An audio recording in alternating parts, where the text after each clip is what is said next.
Wadidaw, spoiler One Piece chapter 1046 sudah keluar, Leo. Pertama-tama mari kita ucapkan terima kasih kepada Scott's Informer atas konfirmasinya. Baik, tanpa berlama-lama lagi, mari kita lanjut berlayar. One Piece chapter 1046 diberi judul Raizo, bukan Raizo atau Raisa ya. Dikatakan dalam spoiler jika Raizo akan melakukan rencana besarnya, dan hal tersebut adalah sebagian besar tentang apa yang akan terjadi di chapter kali ini. Nampaknya ini hal yang ia katakan kepada Jinbe jika mereka harus cepat karena persiapannya hampir selesai. Persiapan apa kira-kira itu, Leo? Menarik untuk kita tunggu bersama. Atau jika kalian ada pemikiran tentang apa hal tersebut, silahkan tulis di kolom komentar. Informasi lainnya, minggu depan libur, Oda Sensei ingin rehat sejenak. Itu saja kira-kira info spoiler kali ini. Untuk update-nya akan Mimin sampaikan di video selanjutnya. Hanya tentang si ninja legendaris. Tunggu saja, siapa tahu ada yang lain. Selain spoiler tersebut, mungkin ini saja tambahannya. Mimin mau kasih action figure buat yang beruntung aja di bulan April ini. Udah lama kan kita nggak undi buat nakama yang beruntung. Oke Leo, mungkin itu saja. Dan untuk hiburan bagi yang mau, ini video lama yang Mimin upload kembali karena mungkin banyak yang terlewat. Yos, mari kita lanjut berlayar.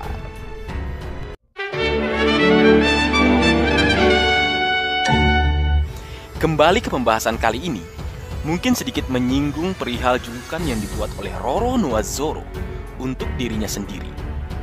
Jika dulu kita mengenalnya dengan sebutan Pirate Hunters atau sang pemburu bajak laut, sebuah julukan yang sebenarnya memang tidak relevan untuk saat ini, karena justru Roronoa-Zoro menjadi seorang bajak laut usai direkrut sebagai kru pertama oleh sang kapten tercinta kita, Monkey D. Luffy. Nah, di chapter 1036 atau saat ini, atau usai mengalahkan salah satu all-star bajak laut buas yaitu King the Wildfire, Roronoa-Zoro menyebut dirinya sendiri dengan sebutan King of the Hell atau Raja Neraka, sambil dengan gaya yang epic dan badass. Widih, mantap bener. Dan seolah kembali mengaitkan dia dengan kru pertama sang legenda, yang merupakan legenda juga, Silver Rayleigh, atau orang mengenalnya dengan sebutan sang Raja Kegelapan, Meiyo Rayleigh. Nah, gimana Leo? Kemudian karena kita sudah membahas Roronoa-Zoro dan julukan barunya, kemudian menyinggung perihal sang kapten dan riwayatnya sebagai kru pertama yang direkrut, kali ini kita akan membahas kembali kesamaan keduanya secara singkat. Oke Leo, kita mulai membahas kesamaan Roronoa-Zoro dengan sang kapten Monkey D. Luffy.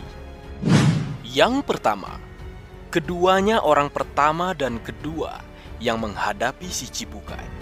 Ya, di dalam kelompok bajak laut topi jerami, Roronoa-Zoro adalah orang pertama yang berhadapan langsung dengan seorang si Chibukai. Meskipun hasil akhirnya tentu kekalahan. Yap, di chapter 50-51, tepatnya di Ars Barati, Zoro pernah bertarung dengan salah seorang si Chibukai yang memiliki gelar sebagai pendekar pedang terkuat di dunia, Takanomi Dracul Mihawk. Kemudian sang kapten atau Monkey D. Luffy adalah orang kedua yang berhadapan dengan si Chibukai, meski sempat kalah beberapa kali. Namun pada akhirnya, Monkey D. Luffy berhasil mengalahkan sang si Chibukai dengan kekuatan buah iblis tipe Logia Suna Sunanomi atau buah iblis Logia pasir, yaitu Mr. Zero atau Sir Crocodile. Yang kedua, keduanya pernah memohon ke si Chibukai.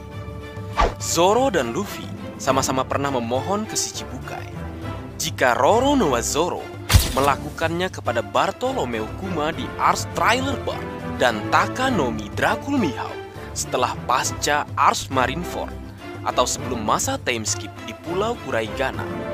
Sedangkan Luffy melakukannya di Pulau Kuja atau Amazon Lily kepada seorang si Chibukai wanita, yaitu Boa Hancock.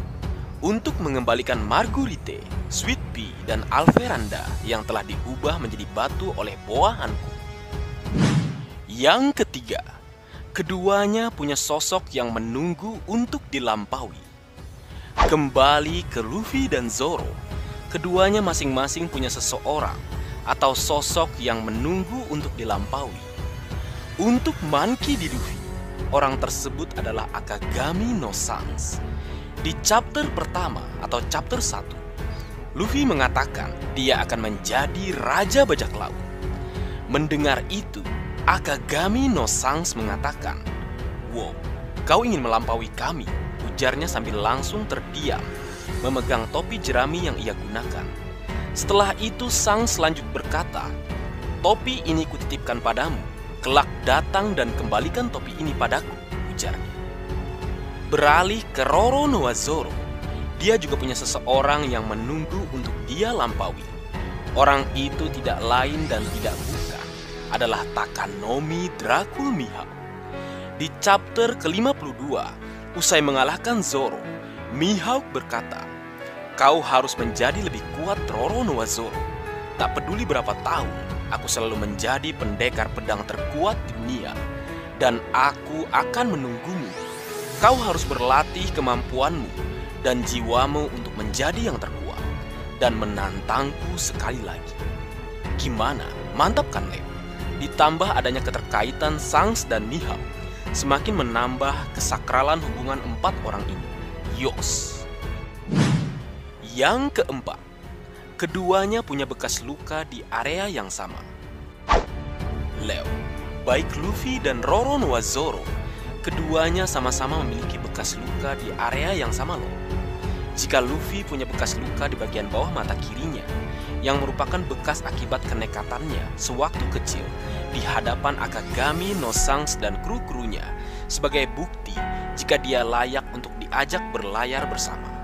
Nah, Roronoa-Zoro juga punya luka di bagian mata kirinya yang ia dapat saat masa time skip. Bahkan jika dilihat, bekas luka ini membuat mata kiri Zoro tak bisa digunakan. Kemudian berlanjut ke luka di bagian dada. Keduanya juga sama-sama memilikinya.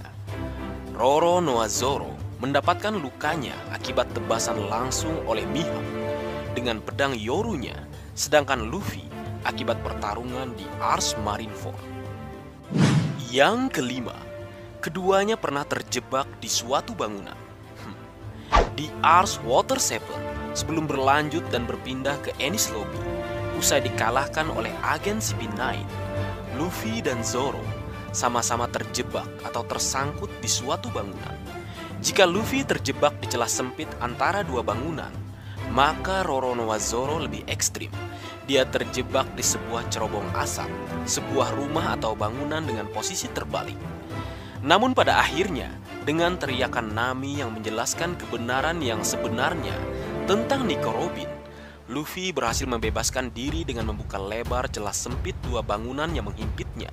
Sementara Roronoa-Zoro dengan bantuan chopper dan pedangnya berhasil membebaskan diri dari cerobong asap yang membelenggunya. Yang keenam, keduanya punya sosok penting yang sudah mati. Ya, Monkey D. Luffy dan Roronoa-Zoro memiliki sosok penting yang telah tiada atau telah meninggal atau telah mati. Roronoa-Zoro dengan rival masa kecilnya yang juga merupakan pemilik dari Wado Ichimonji, yaitu Kuina. Sedangkan Monkey D. Luffy dengan Portgas DS yang terbunuh di Ars Marineford dalam upaya melindungi Luffy dari serangan tinju magma Admiral Akainu. Yang ketujuh, keduanya hampir mati oleh Admiral. Zoro dan Luffy sama-sama pernah hampir mati oleh seorang Admiral Angkatan Laut. Untuk Roronoa-Zoro, itu terjadi di Ars Sabaudi, dan Admiral Angkatan Lautnya adalah Admiral Borsalino alias Admiral Kizaru. Sedangkan untuk Monkey D. Luffy, itu terjadi di Ars Marineford, tepatnya oleh Admiral yang kini naik pangkat menjadi Fleet Admiral, yaitu Sakazuki alias Admiral Akainu. Yang kedelapan, Keduanya pernah berurusan dengan Tenryubito. Di Ars Sabaudi, kita semua mungkin tahu sebuah insiden di mana kapten tercinta kita, Monkey D. Luffy, memukul dengan keras seorang Tenryubito atau kaum naga langit, sehingga menjadi pemicu kedatangan seorang admiral dan bencana bagi bajak laut di Pulau Sabaudi kala itu. Namun ada sebuah fakta menarik. Sebenarnya, sebelum Luffy melakukan hal tersebut, sang kru pertama, Roronoa-Zoro, hampir saja melakukan hal yang lebih brutal. Lebih tepatnya, dia sempat berupaya menebas Tenryubito, yang memang sama-sama kita ketahui, memang membuat naik darah semua orang dengan tingkah semena-menanya. Namun, semua mata seolah ditutup dengan adanya predikat mereka sebagai kaum naga langit atau Tenryubito. Beruntung, sebelum Roronoa-Zoro menebas Tenryubito, salah satu supernova, yaitu Jewel Ribani, mencegah dan menghentikannya. Yang kesembilan, keduanya dilarang makan dan minum sampai menguasai teknik yang diajarkan guru mereka. Selama masa time skip, baik Zoro dan Luffy dilatih oleh dua orang hebat, Zoro oleh Mihawk dan Luffy oleh Meiyo Rayleigh. Zoro teringat momen dirinya diminta Mihawk untuk merubah pedangnya menjadi hitam pekat atau melapisinya dengan haki, agar pedangnya tak patah lagi. Karena menurut Mihawk, goresan yang terjadi pada sebuah pedang adalah aib atau sesuatu yang memalukan. Dan Mihawk mengatakan tidak akan ada sake untuk Zoro jika dia tidak bisa melakukannya. Kemudian Luffy di chapter 894 saat bertarung dengan Charlotte Katakuri, dia teringat masa pelatihannya bersama Rayleigh. Saat pelatihan tentang Kenbun Sokuhaki, Rayleigh mengatakan tidak akan memberi Luffy makan sampai dia bisa menghindari serangan tongkat dari Rayleigh sebanyak 100 kali. Yang ke-10, keduanya adalah supernova.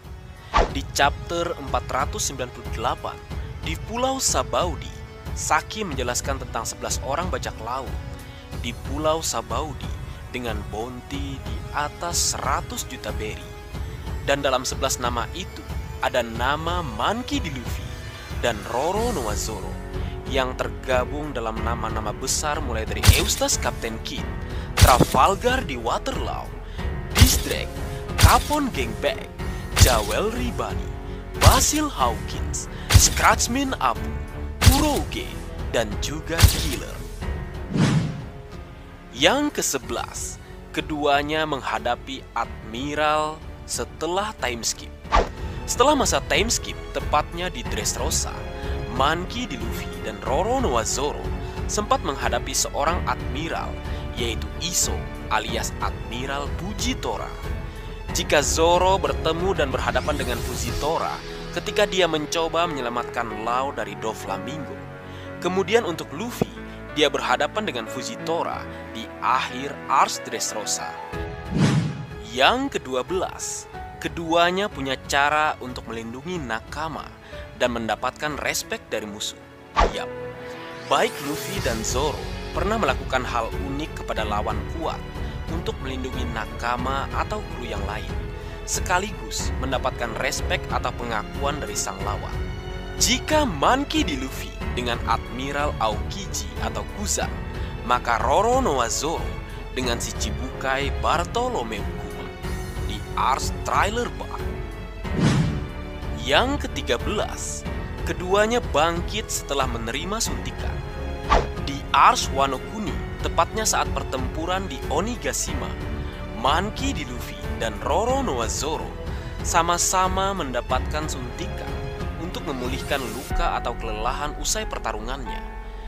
Jika Roronoa-Zoro mendapatkan suntikan obat rahasia suku Ming untuk memulihkan luka dan patah tulang saat menahan serangan combo Kaido dan Big Mom, sang kapten Monkey D. Luffy juga menerima suntikan dari kru Law usai menyelamatkannya saat tenggelam setelah dikalahkan oleh Kaido dan jatuh dari Pulau Onigashima.